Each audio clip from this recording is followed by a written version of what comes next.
Hi అండి, అందరూ బాగున్నారా? నేను చాలా బాగున్నానండి. అందరికీ రథసప్తమి శుభాకాంక్షలు. ఆ సూర్య భగవానుడు మనందరినీ శుభ్రంగా చూడాలని మనస్ఫూర్తిగా కోరుకుంటున్నానండి. మనలో ఉన్న ఏమైనా చిన్న చిన్న నీరసాలు ఉన్నా తగ్గించాలని నేనైతే మనస్ఫూర్తిగా కోరుకుంటున్నాను. ఈరోజు మనం స్వామివారికి నైవేద్యం చేసుకుందాం. సూర్యభగవానుడికి నైవేద్యం చేసుకుందాం. అది ఎలా చేసుకోవాలో చూపిస్తానండి. ఇదిగోండి, బియ్యం పరమాన్నం వండుకుంటున్నాం. చిక్కుడుకాయ గింజలు వేసి పరమాన్నం వండుకుంటున్నాం. బియ్యం మీకు ఎన్ని కావాలంటే అన్ని వేసుకోవచ్చండి. ఇది కొలతలు అయితే చెప్పలేం కదా. చిక్కుడు గింజలు, ఆవు నెయ్యి, నేను 3/4 లీటర్ ఆవు పాలు తీసుకుంటున్నానండి. అమ్మ ప్రేమ లాంటి స్వచ్ఛమైన ఆవు పాలు.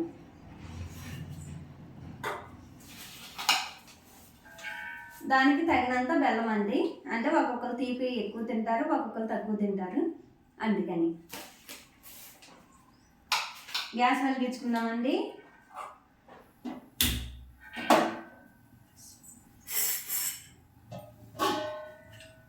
గిన్నె పెట్టుకుందాం.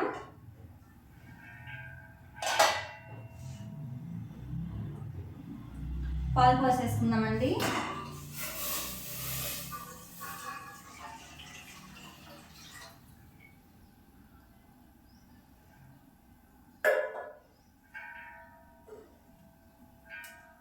ఇది మంచినీళ్ళు జగ్గానండి, కానీ నేను ఆవు పాలు పోసాను. ఎందుకంటే దీంతో ఇప్పటి వరకు మేము ఎవరు మంచినీళ్ళు అయితే తాగలేదు. వాటర్ పోసుకోవాలి. ఒకవేళ అవసరం లేదు అనుకుంటే మానేయొచ్చండి. పాలు వేడెక్కుతాయి. బియ్యం అయితే అసలు కడగకూడదండి. ఇవన్నీ ఆవు నెయ్యి ఉంది కదా, ఇది ఎలా పోసుకొని కలుపుకోవాలి అంతే. బియ్యం అయితే అసలు కడగకూడదు. ఎందుకంటే సూర్యనారాయణ మూర్తికి మనం అలాగ కడిగిన బియ్యంతో నైవేద్యం వండకూడదంట. అది నాకు తెలియదండి, పెద్దవాళ్ళు చెప్పారు. అవిను మనం ఎప్పుడైనా పర్వన్నం అయ్యి వండుకుంటే యాలక్కాయలు, జీడిపప్పు, కిస్మిస్ వేస్తాం కదండి, డ్రై ఫ్రూట్స్ అయ్యి అసలు అవి ఏమీ వేయకూడదంట. ఓన్లీ ఇదిగోండి చిక్కుడు గింజలు, మంచి చిక్కుడుకాయలు తీసుకొని ఇదిగోండి ఇలా ఒలిచి పెట్టుకోవాలి. వీటితోనే నైవేద్యం చేయాలండి. ఎందుకంటే ఉదయం లేచాక ఆయన రాంది అసలు మనకి సృష్టి లేదు కదండి. అతను లేనిది మనకు సృష్టి లేదు. మనకి కనిపించే దైవం సూర్యనారాయణ మూర్తి. అందుకని ఆయన కోసం మనం ఏ మాత్రమైనా చేయలేమా?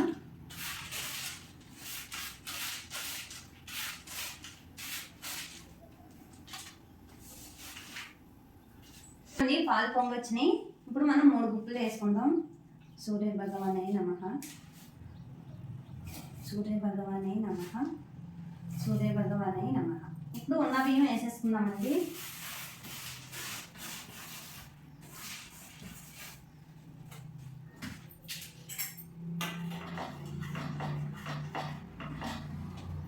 ఒకసారి మూత పెట్టి. ఇప్పుడు పిల్లలు చాలామంది దేవుని కన్నా సైన్సే గొప్ప అది ఇది అంటారండి. వాళ్ళకి తెలియక అలా మాట్లాడతారు అంతే. కాకపోతే సైన్స్ కూడా అంతుపట్టినాయి కొన్ని దైవ రహస్యాలు ఉన్నాయి. అవి పిల్లలు కదా, చిన్నపిల్లలు, వాళ్ళకి తెలియదు అంతే. ఇప్పుడు సపోజ్ హాస్పిటల్లోనే డెలివరీ అవుతారు చూసారండి చంటి పిల్లలు, వాళ్ళకి ఏమైనా కామిళ్ళు అవి ఏమైనా కొంచెం చూపించినా కానీ డాక్టర్లు చెప్తారు పొద్దున్నే ఎండ వస్తుందమ్మా, దాంట్లో అక్కడ ఒక 5 నిమిషాలు మీరు కూర్చొని ఒళ్ళో పెట్టుకోండి అని. మరి సైన్సే గొప్ప అయితే అలా ఎందుకు చెప్తారండి? అది ఎందుకు చెప్తారంటే సూర్యకిరణాలు వచ్చినప్పుడు దాంట్లోని ఒక పవర్ అన్నది ఉంటుందండి. అది మనం చెప్తా కూడా అంచనా వేసైతే మనం చెప్పలేము.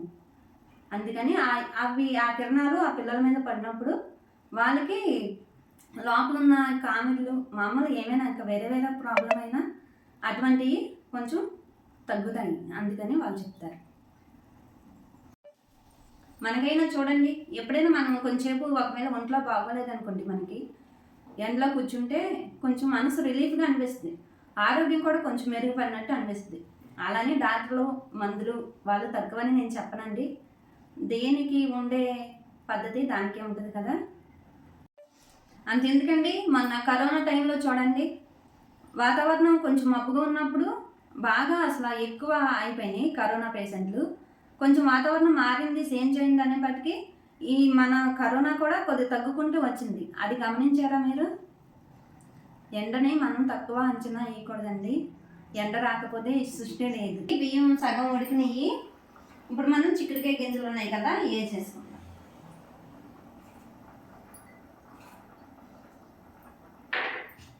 వేసుకొని ఒకసారి కలుపుకుందామండి. ఇవ్వండి, దగ్గర పడింది. బెల్లం వేసేసుకుందాం. బెల్లం పాకం పట్టి వడకట్టి వేయకూడదండి. ఇలా దంచుకొని వేసుకోవాలి. కత్తితో చాకుతో కూడా పోయకూడదు.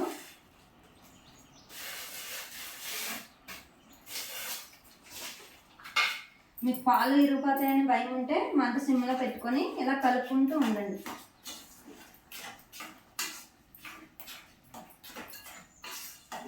దేనికి పెడతామో తెలుసా అండి మీకు? సూర్యనారాయణమూర్తికి పళ్ళు లేవంట. అందుకని మెత్తగా పరమాన్నం వండుకొని ఆ స్వామికి నైవేద్యం పెడతాము. దక్షిణ యజ్ఞం టైంలోని తన పళ్ళు ఊడిపోయినాయి అంటండి. అందుకని ఈ నైవేద్యం పెడతాము. ఇంకా వేరే వేరే నైవేద్యాలు పెట్టినా ఆయన తినలేరు కదా, అందుకని. ఇదిగోండి, ఇలా అయితే దగ్గర పడింది. మనం స్వామివారికి నైవేద్యం తీసుకుందాం. ఇదిగోండి, దేవుడి దగ్గర ప్లేట్ ఉంటుంది కదా మనకి. ఇదిగోండి, చిక్కుడు గింజలు ఇందులో పెట్టుకొని చక్కగా కడుక్కొని ఇందులో పెట్టుకొని దీంట్లో తీసుకుందాం. గ్యాస్ ఆఫ్ చేసుకుందామండి. సూర్యనారాయణమూర్తే నమః. రామచంద్ర ప్రభు, సీతా సమేత రామచంద్ర ప్రభు.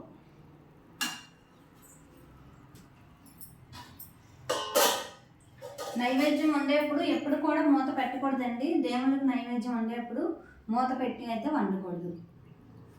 ఇదిగోండి, చిక్కుడు గింజల పరమాన్నం సూర్యనారాయణమూర్తికి చాలా ప్రీతికరమైంది. తప్పకుండా మీరు చేసి పెట్టండి. ఈ వీడియో కనుక నచ్చితే లైక్ చేయండి, షేర్ చేయండి, సబ్స్క్రైబ్ చేసుకోండి.